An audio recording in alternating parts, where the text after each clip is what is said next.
حضرت تمیم داری رضی اللہ تعالیٰ عنہ بیان کرتے ہیں، ہم حضور اکرم صلی اللہ علیہ وآلہ وسلم کی بارگاہ اقدس میں حاضر تھے کہ ایک اونٹ بھاگتا ہوا آیا اور حضور اکرم صلی اللہ علیہ وآلہ وسلم کے سر انور کے پاس آ کر کھڑا ہو گیا، جیسے کان میں کوئی بات کہہ رہا ہو۔ آپ صلی اللہ علیہ وآلہ وسلم نے فرمایا، اے اونٹ پرسکون ہو جا، اگر تو سچا ہے تو تیرا سچ تجھے فائدہ دے گا، اور اگر تو جھوٹا ہے تو تجھے اس جھوٹ کی سزا ملے گی۔ بے شک جو ہماری پناہ میں آ جاتا ہے اللہ تعالیٰ بھی اسے امان دے دیتا ہے، اور ہمارے دامن میں پناہ لینے والا کبھی نامراد نہیں ہوتا۔ ہم نے عرض کی، یا رسول اللہ، یہ اونٹ کیا کہتا ہے؟ آپ صلی اللہ علیہ وآلہ وسلم نے فرمایا، اس اونٹ کے مالکوں نے اسے ذبح کر کے اس کا گوشت کھا لینے کا ارادہ کر لیا تھا، یہ ان کے پاس سے بھاگ آیا ہے، اور اس نے تمہارے نبی صلی اللہ علیہ وآلہ وسلم سے محبت مانگی ہے۔ ہم سب ابھی گفتگو میں مشغول تھے کہ اس اونٹ کا مالک بھاگتے ہوئے آیا۔ جب اونٹ نے انہیں آتے دیکھا تو وہ دوبارہ حضور اکرم صلی اللہ علیہ وآلہ وسلم کے سر مبارک کے قریب ہو گیا اور آپ صلی اللہ علیہ وآلہ وسلم کے پیچھے چھپنے لگا۔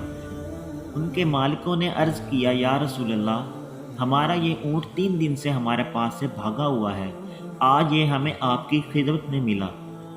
اس پر آپ صلی اللہ علیہ وآلہ وسلم نے فرمایا، یہ میرے پاس شکایت کر رہا ہے، یہ کہتا ہے کہ یہ تمہارے پاس کئی سال تک پلا بڑھا، جب موسم گرما آتا تو تم گھاس اور چارے والے علاقوں کی طرف اس پر سوار ہو کر جاتے، اور جب موسم سرما آتا تو تم اس پر ہی سوار ہو کر گرم علاقوں کی طرف کوچ کرتے۔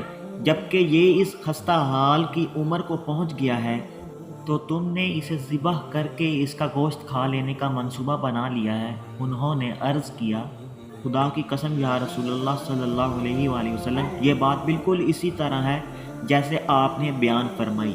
اس پر حضور اکرم صلی اللہ علیہ وآلہ وسلم نے فرمایا، ایک اچھے خدمت گزار کی اس کے مالکوں کی طرف سے کیا یہی جزا ہوتی ہے؟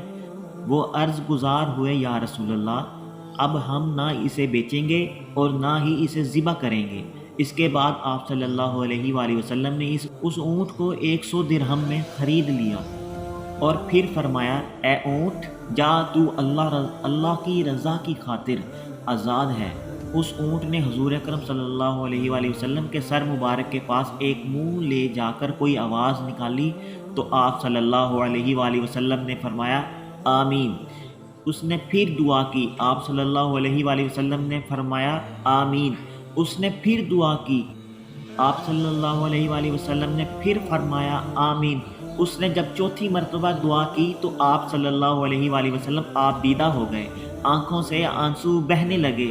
ہم نے عرض کیا، یا رسول اللہ صلی اللہ علیہ وآلہ وسلم، یہ اونٹ کیا کہہ رہا ہے؟ آپ صلی اللہ علیہ وآلہ وسلم نے فرمایا، اس نے پہلی دفعہ کہا، اے نبی مکرم، اللہ تعالیٰ آپ کو اسلام اور قرآن کی طرف سے بہترین جزا عطا فرمائے۔ میں نے کہا، آمین۔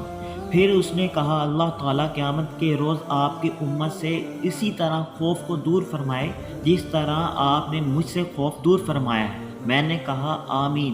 پھر اس نے دعا فرمائی، اللہ تعالیٰ دشمنوں سے آپ کی امت کے خون کو اسی طرح محفوظ رکھے جس طرح آپ نے میرا خون محفوظ فرمایا۔ اس نے پھر کہا، اللہ تعالیٰ آپ کی امت کے درمیان جنگ و جدال پیدا نہ ہونے دے۔ یہ سن کر مجھے رونا آ گیا، کیونکہ یہی دعائیں میں نے بھی اپنے اللہ تعالیٰ سے مانگی تھی۔ تو اللہ تعالیٰ نے پہلی 3 تو قبول فرما لی، لیکن آخری دعا سے منع فرما دیا۔